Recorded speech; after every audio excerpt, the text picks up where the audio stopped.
Bonjour à tous et bienvenue au 5 Info du Real Madrid. Aujourd'hui, c'est jour de match. Le Real Madrid accueille Cadiz pour cette 34e journée de Liga. Vous allez me dire, c'est pas forcément le match le plus important de la saison, mais ça a quand même son importance puisque mathématiquement, le Real Madrid pourrait être sacré champion de Liga. Je vais vous en parler un peu plus en détail. Donc, dans cette vidéo, on va faire l'analyse de ce match, même si on sait que l'un des matchs les plus importants de cette saison, ça va être le match retour contre le Bayern de Munich qui arrivera juste après ce match contre Cadiz. Donc on va faire cette analyse de match, on va essayer de voir Cadiz, les dernières rencontres entre le Real et Cadiz, où est-ce que Cadiz est classé dans ce classement de Liga, et on finira par la compo probable pour ce match, puisqu'il y aura quand même son importance, étant donné que Carlo Ancelotti, comme un peu la Real Sociedad, le dernier match de Liga, il va quand même faire de la rotation en vue du match le plus important de la Ligue des Champions. Donc on va jeter un coup d'œil au classement actuel.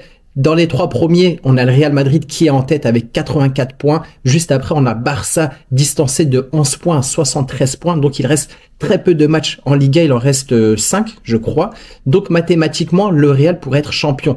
Pour être champion, il faudrait que le Real gagne et que d'un côté, le Barça ne gagne pas ou fasse match nul, il me semble aussi, si je dis pas de bêtises. Et pourquoi ça a son importance? Parce que Barça se déplace à Girona. Donc, ça va être une grosse rencontre. Et potentiellement, le Barça pourrait perdre ou faire match nul contre Girona. Comme on sait, Girona est classé 3e et Girona aussi a envie de chercher cette deuxième place et dépasser le Barça. Concernant Cadiz, faut regarder plus en bas dans le classement. Cadiz est classé 18e juste devant Grenade et Almeria à 26 points. Au total, sur 33 matchs, ils ont fait 4 victoires, 14 nuls et 15 défaites. Donc, c'est assez difficile pour Cadiz. Donc, le seul enjeu pour Cadiz, ça va être le maintien. Et si on regarde juste au-dessus, c'est Celta Vigo qui est au-dessus de Cadiz à 31 points, donc à 5 points de Cadiz. Donc, Cadiz, son enjeu, ça serait de se maintenir. Donc forcément, ils vont venir pour aussi gratter des points, que ce soit un match nul ou une victoire. Ils peuvent espérer aussi, on sait jamais.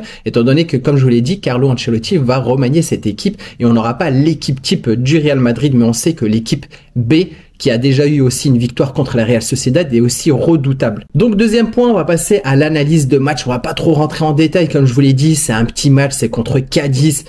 Là où ça aura son importance, je vais en parler à la fin, ça va être ce qui concerne la rotation de l'équipe, mais on va quand même s'intéresser aussi aux dernières rencontres entre Cadiz et le Real Madrid. Si on regarde les 6 dernières rencontres entre Cadiz et le Real Madrid, c'est 4 victoires pour le Real Madrid et 2 matchs nuls. Les 2 dernières rencontres, c'était 3-0 pour le Real Madrid, 2-0 à l'extérieur. Et si on regarde les matchs à domicile, comme ça sera le cas aujourd'hui, le Real Madrid avait gagné 2-1 contre Cadiz. Et si on remonte encore avant, c'était un match nul. Donc globalement, avantage au Real Madrid. Et déjà, on le voit au niveau du classement, Cadiz, c'est quand même une petite équipe. J'ai quand même voulu aussi m'intéresser sur cette saison Cadiz en déplacement. Qu'est-ce que vaut cette équipe? Donc, si on regarde Cadiz, au niveau du classement à l'extérieur, il est classé 19e. Aucune victoire à l'extérieur concernant Cadiz. Sur 16 matchs à l'extérieur, Cadiz en a remporté aucun. Ils ont fait 6 matchs nuls et 10 défaites. Bon, avantage net au Real Madrid, surtout qu'à Bernabéu, le Real Madrid est vraiment très fort.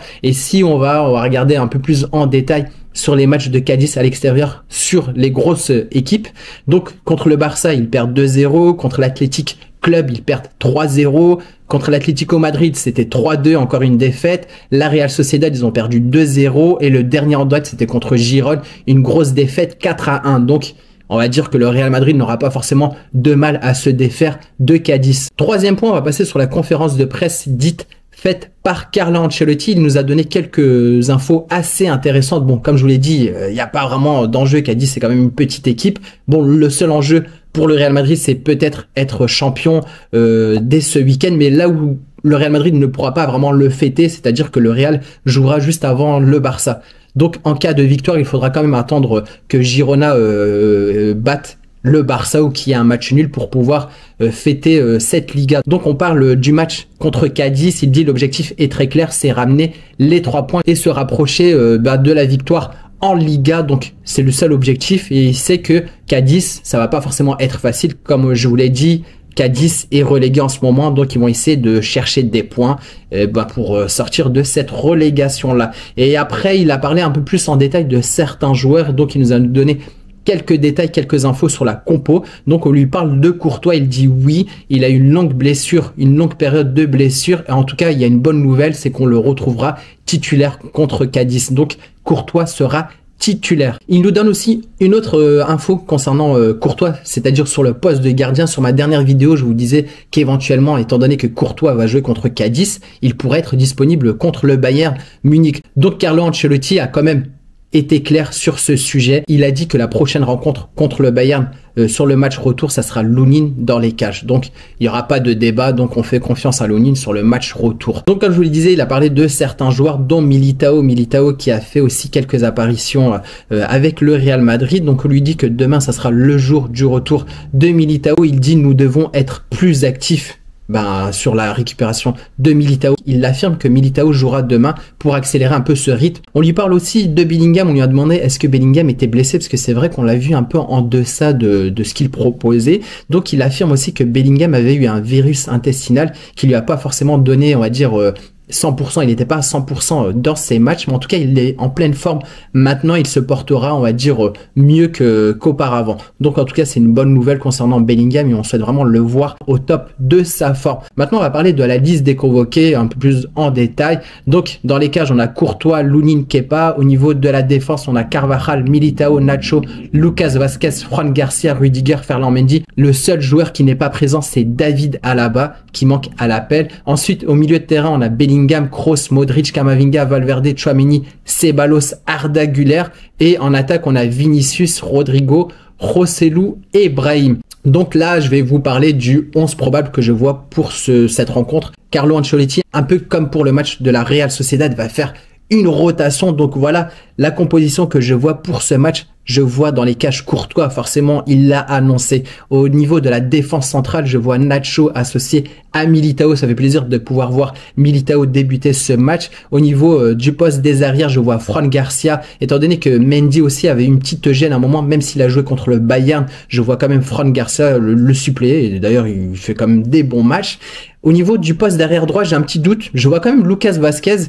Et étant donné que Carvajal n'a pas joué aussi contre le Bayern, je pense qu'il a besoin aussi de reprendre un peu du rythme. Je sais pas s'il va mettre Carvajal titulaire pour ce match contre Cadiz ou s'il va le faire entrer en heure de jeu. Mais en tout cas, je pense que Carvajal aura quand même quelques minutes, enfin un peu plus de minutes que les autres joueurs, on va dire, du 11 titulaire.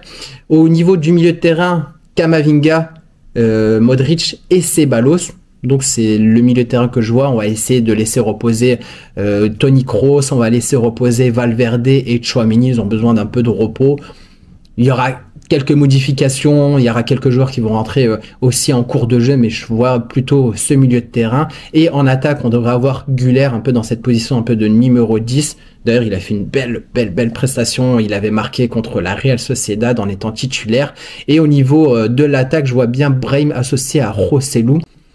Peut-être faire débuter Vinicius, je sais pas, mais je pense que Vinicius pourrait se régaler en entrant en jeu, peut-être dans les 20 dernières minutes, un peu comme contre la Real Sociedad. Donc voilà ce que je vois, une équipe assez remaniée de la part de Carlo Ancelotti. Comme je vous l'ai dit, l'objectif de cette saison, voilà, la Liga c'est quasiment bouclé, on devrait la gagner. Et l'enjeu, ça va être ce match retour contre le Bayern. D'ailleurs, le Bayern qui joue le même jour que le Real Madrid. D'ailleurs, faut pas oublier, ce match joue assez tôt, je crois que c'est à 16h15, donc faudra pas oublier de régler un peu l'alarme pour pas oublier le match. Et voilà, en tout cas, il n'y a pas grand chose à dire. On espère aussi une belle rencontre. J'ai envie de voir des joueurs un peu plus briller. J'ai envie de voir encore Güler marquer un but. Dani Ceballos, de ce que j'avais entendu, j'ai pas vraiment vu le match de la Real Sociedad, mais apparemment il était en dessous, il n'était pas forcément au top. Voilà, j'ai envie de voir quand même un Ceballos un peu mieux que ce qu'il a proposé contre la Real Sociedad. Et quelques entrées en jeu, voilà, j'ai envie de voir Carvajal un peu plus jouer. Bellingham, pour moi, ne doit pas jouer du tout ce match. Il a besoin de repos. Et au vu des courses qu'il fait, au vu des efforts qu'il donne contre les matchs, surtout contre le Bayern, on l'a vu assez essoufflé. Pour moi, je le laisserai au repos, je le ferai pas du tout rentrer. Et j'aimerais bien aussi voir un peu Vinicius rentrer. Et peut-être aussi associé, j'aimerais bien voir du Militao Rudiger pour un peu préparer la saison prochaine. Et j'ai hâte de voir le match de Courtois. Voilà, c'est vraiment le grand retour de Thibaut Courtois. Je pense qu'il va être quand même acclamé au Bernabéu parce que ça fait vraiment longtemps qu'on l'a pas vu et c'est vraiment un des gardiens qu'on aime beaucoup. C'est lui qui est aussi à l'origine de la dernière Ligue des Champions. Et que dire, je vais finir aussi sur un pronostic. Cadiz, c'est pas fou. Et même avec une équipe remaniée, je pense je vois bien un 3-4-0. Allez, 4-0, parce qu'à Bernabéu, ouais, 4-0 pour le Real Madrid. Et je vois bien Güler marquer. Camavinga, j'aimerais bien le voir marquer, parce que ça fait un petit moment. Et peut-être Militao, j'aimerais bien voir peut-être un but de Militao sur corner, voilà, ça, pour son retour, ouais, ça ferait du bien. Donc voilà, n'hésitez pas à me dire en commentaire ce que vous pensez de la compo, qu'est-ce que vous pensez aussi de ce match, est-ce que le Real Madrid sera champion dès ce week-end, en sachant que Barcelone risque peut-être de perdre des points contre Girone, et quoi d'autre. Donc voilà, on a vraiment hâte de voir le retour de Thibaut Courtois. Et sur ce, je vous dis bon match, et on se revoit après bientôt pour faire, on va dire, le débrief, parler encore du Real Madrid et parler de la prochaine échéance contre le Bayern. Sur ce, je vous dis bon match et à bientôt. Ciao!